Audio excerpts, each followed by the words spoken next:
ශාන්තිමත් මනස ශාන්තිමත් මනස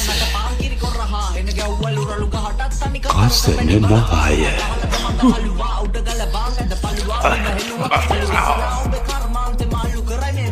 ඒ මොකක්ද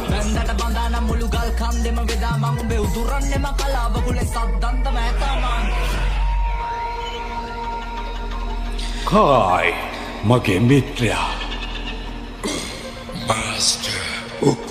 අපේ සටන ඉවර වුණානේ අවුරුදු 500කට කලින්. මං අලුත් සටනකට ලෑස්ති වුණා. ලෑස්ති වෙන කල් ගිහින්නේ.